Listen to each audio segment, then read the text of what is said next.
Jesus once told a story about a father who had two sons. The younger son grew restless.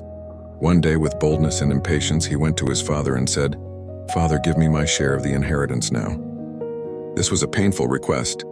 In those days, asking for an inheritance early was like saying, "I wish you were already dead."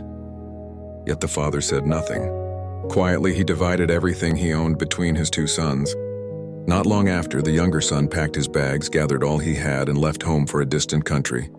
Far away from his father's care, he lived wildly. Money flowed freely, pleasures were many, and responsibility was forgotten.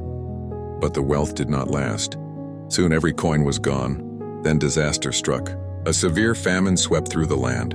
Jobs disappeared, food became scarce, and the young man found himself desperate. To survive, he hired himself out to a local farmer who sent him into the fields to feed pigs. For a Jewish listener, this was the lowest of the low. Unclean animals, unclean work, and a broken life. He was so hungry that even the pig's food looked appealing, but no one showed him mercy. At last, in the silence of hunger and shame, he came to his senses.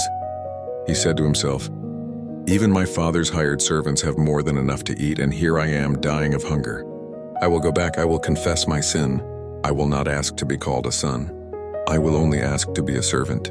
So he turned around and began the long journey home. While he was still far away, his father saw him.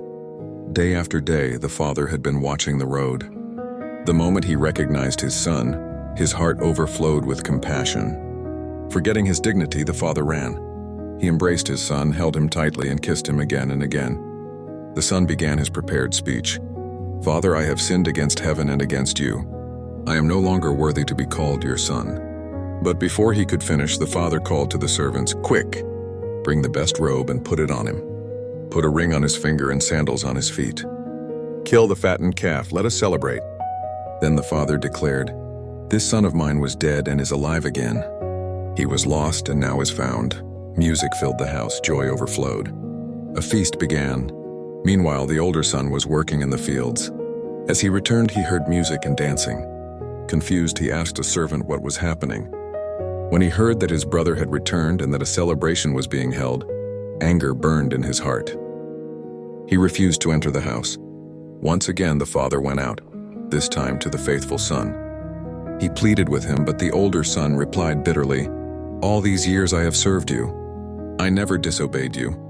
Yet you never gave me even a small celebration. But when this son of yours comes back after wasting everything, you celebrate him." The father gently answered, "My son, you are always with me and everything I have is yours. But we had to rejoice. Your brother was dead and is alive again.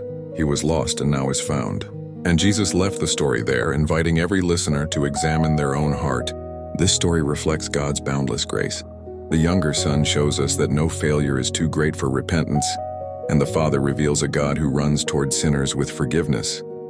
The older son reminds us that self-righteousness can keep us outside the joy of grace. In this parable, Jesus alludes to the truth that salvation is not earned by obedience nor lost by failure, but received through humble repentance and the Father's love. God bless you all.